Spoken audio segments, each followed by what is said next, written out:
একজন ওল্ড প্লেয়ারের মুখ থেকে এই কথাটা তখনই বেরোয় যখন সে তার স্কিলকে হারিয়ে ফেলে।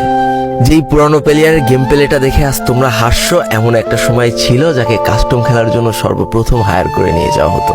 যেই পুরনো প্লেয়ারটার গেম প্লে দেখে আজ তোমরা হাসছো, একটাবার খোঁজ নিয়ে দেখো সেই প্লেয়ারটার গেম প্লে দেখেই একটা সময় অনেক মানুষ গেম খেলা শিখেছে। যেই ওল্ড প্লেয়ারটার খেলা দেখে আজ তোমরা তোমাদের গ্রুপে নিতেও লজ্জা পাচ্ছ, খোঁজ নিয়ে দেখো সেই ওল্ড প্লেয়ারটা কোনো একটা সময় কোনো একটা গিল্ডের লিডার বা অফিসার ছিল।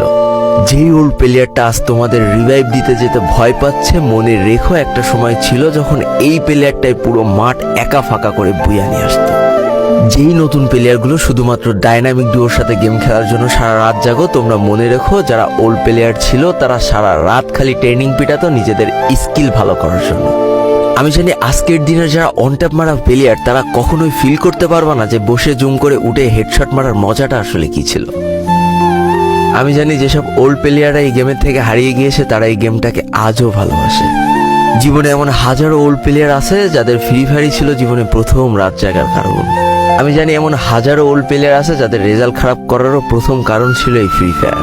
আজকের দিনের নতুন প্লেয়াররা উচ্চ স্বরে বলে আমি ফ্রি ফায়ার গেমটাকে প্রচুর ভালোবাসি, আর যারা ওল্ড প্লেয়ার ছিল তারা বলতো ফ্রি ফায়ার আমার ইমোশন। একটা না দুইটা না অনেক কটি বছর এই ফ্রি ফায়ার গেমটার সাথে কাটিয়ে দিয়েছি, অনেক ভালো ভালো বন্ধু পেয়েছি, আবার অনেক মানুষকে হারিয়েও ফেলেছি। আমি জানি এমন অনেক ওল্ড প্লেয়ার আছে যারা এখনো এই ফ্রি ফায়ার গেমটাকে দিনের পর দিন খেলেই চলেছে সেই ইমোশনের জায়গা থেকে। স্যালুট তাদেরকে।